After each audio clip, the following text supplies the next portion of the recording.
नमस्कार, आप सभी का central employee news YouTube channel के नए और प्रेस वीडियो में आप सभी का हार्दिक स्वागत है। पेंशनर्स के लिए खुशखबरी, पेंशन के नियमों में सरकार का बदलाव, मिलेगा बड़ा फायदा। साथ में कर्मचारियों के लिए भी केंद्र सरकार से बड़ी खबर आ रही है, तो आप वीडियो एकदम लास्ट तक बने रहिए। इससे पहले अगर आपने अभी तक भी इस वीडियो पर एक लाइक नहीं किया हो तो एक लाइक कर दीजिए, क्योंकि आपका एक लाइक ही हमारी मेहनत का फल होता है। वही अगर आपने चैनल को भी फ्री में सब्सक्राइब नहीं किया हो सब्सक्राइब कर लीजिए, ताकि आगे भी आपको कर्मचारियों व पेंशनर से संबंधित लेटेस्ट से लेटेस्ट न्यूज़ मिलती रहे। आज आप सभी भारतवासियों के लिए बड़ी खबर आ रही है, जो हम सभी के लिए जानना जरूरी है। जी हां, आज से लॉकडाउन 4.0 की शुरुआत। नए नियमों में क्या क्या हुए बदलाव, जी जानिए। आज 18 मई यानी सोमवार है। लॉकडाउन 4.0 की शुरुआत हो चुकी है।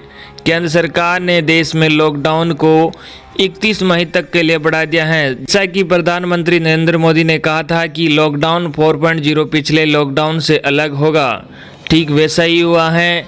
लॉकडाउन 4.0 में आज से क्या क्या बदला।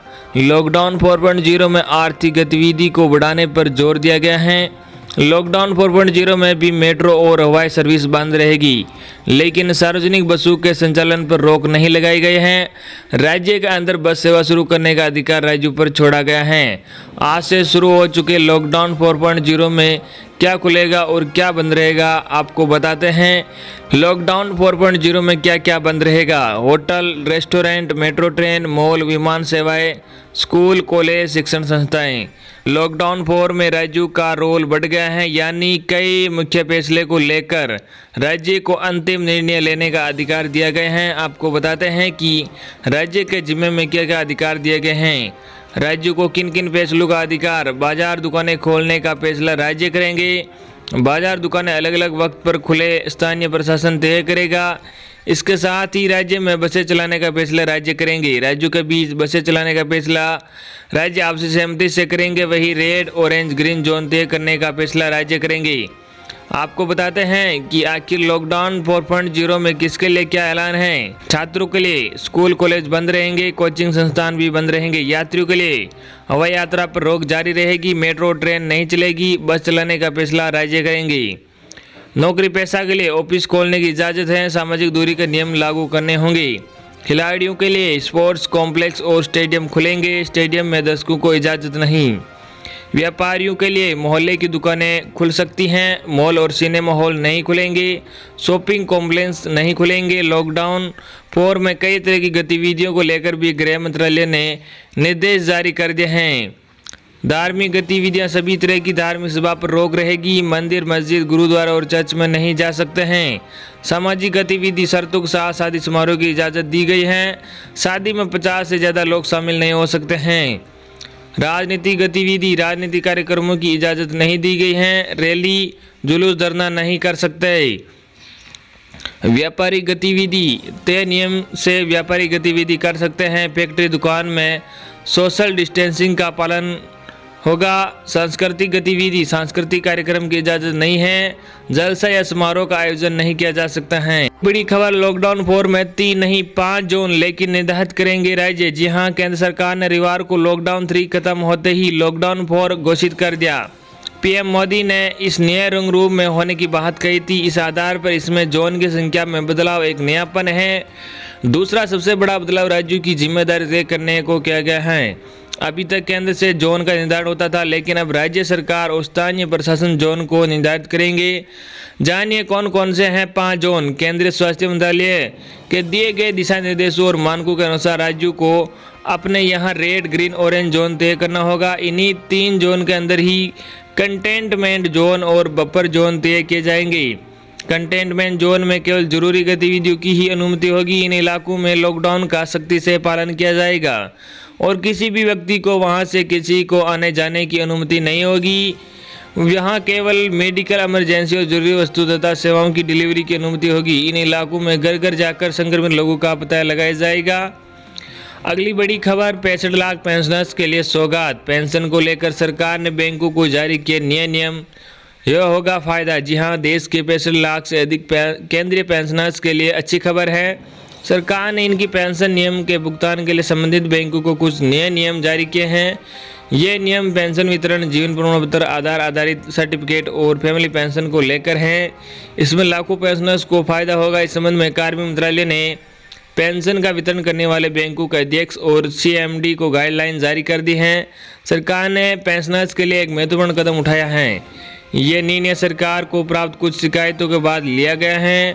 कार्मिक मंत्रालय के अंतर्गत आने वाले पेंशन और पेंशनर्स कल्याण विभाग को इस संबंध में शिकायतें प्राप्त हुई थी। इसके बाद प्राप्त जानकारी के अनुसार अब बैंक पेंशनर्स की पेंशन राशि निकालने के लिए पेंशनर्स से सर्टिफिकेट मांगने के लिए अलग अलग प्रोसेस पूरी कर रहे हैं। सरकार के नए दिशा निर्देशों का मकसद सेंट्रल पेंशन प्रोसेसिंग सेंटर या बैंकों की शाखाओं को अपडेट नियमों के बारे में अवगत कराना है।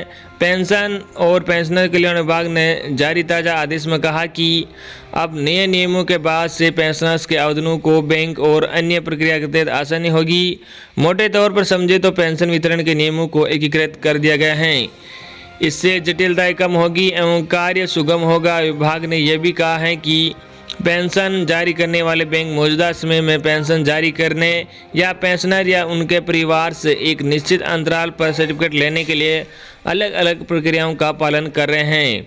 अब नए पेंशन नियमों के बाद ये होगा कि वर्तमान में देश में केंद्र सरकार के पेंशनधारकों की संख्या 65 लाख से अधिक है। नए निर्देशों के बाद अब बैंकों को उनकी वेबसाइट पर अपलोड करने की शाखाओं में नोटिस बोर्ड पर लगाने का निर्देश दिया गया है।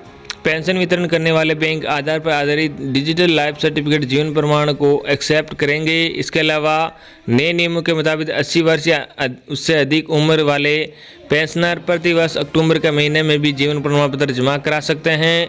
नियमों के अनुसार हर पेंशनर या फैमिली पेंशन को हर साल नवंबर में जीवन प्रमाण पत्र देना होता है।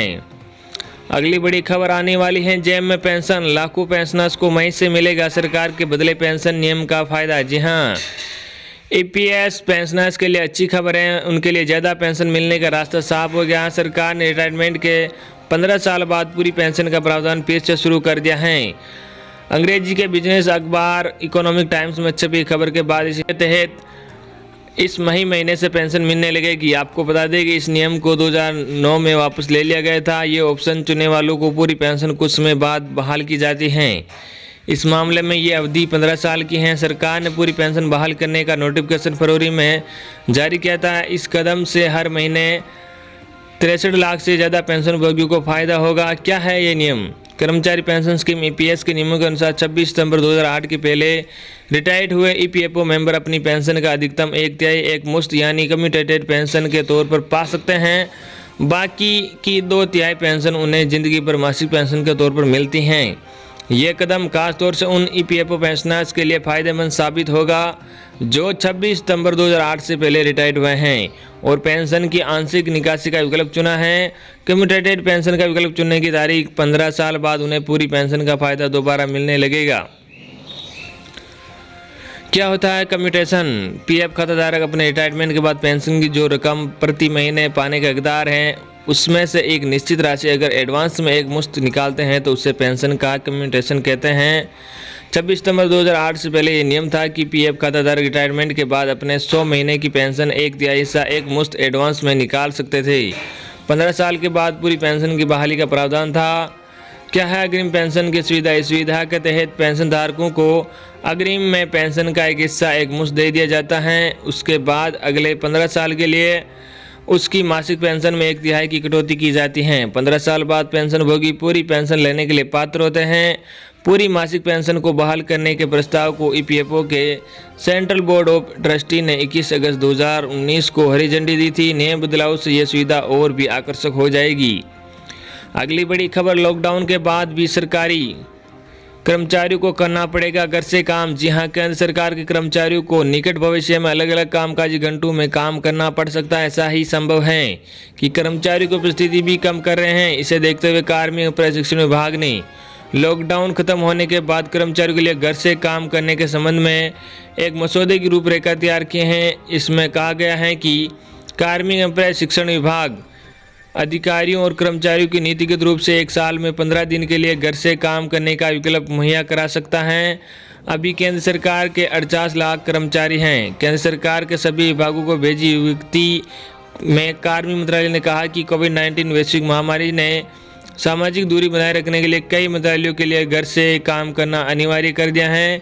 इसमें कहा गया है भारत सरकार के कई मंत्रालय विभागों ने राष्ट्रीय सूचना विज्ञान केंद्र की वीडियो कॉन्फ्रेंसिंग और ई कार्यालय सुविधाओं का लाभ उठाकर लॉकडाउन के दौरान वैश्विक महामारी के खिलाफ निपटने में अनुकरणीय नतीजे दिए हैं और सफलतापूर्वक कामकाज किया है। यह भारत में अपनी तरह का पहला अनुभव था। मंत्रालय ने कहा कि ऐसी ही संभावना है कि निकट भविष्य में केंद्रीय सचिवालय में कर्मचारियों की उपस्थिति कम रहे और कार्यस्थल पर सामाजिक दूरी बनाए रखने के लिए उन्हें अलग अलग कामकाज घंटों में काम करना पड़े। मंत्रालय ने कहा कि इसलिए लॉकडाउन खत्म होने के बाद और घर पर बैठकर ही सरकारी फाइलों और सूचनाओं को हासिल करते हुए सूचना की सुरक्षा सुनिश्चित कर घर से काम करने के लिए एक व्यापक खाका महत्वपूर्ण है। इसी अनुरूप सरकार के कामकाज के सुचारू संचालन के लिए कर्मचारियों के वास्ते नई मानक संचालन प्रक्रिया तय की गई हैं। ये थी आपके लिए बड़ी खबर। आई होप कि आपको आज की हमारी जानकारी पसंद आई होगी। वीडियो पर एक लाइक जरूर करना। धन्यवाद।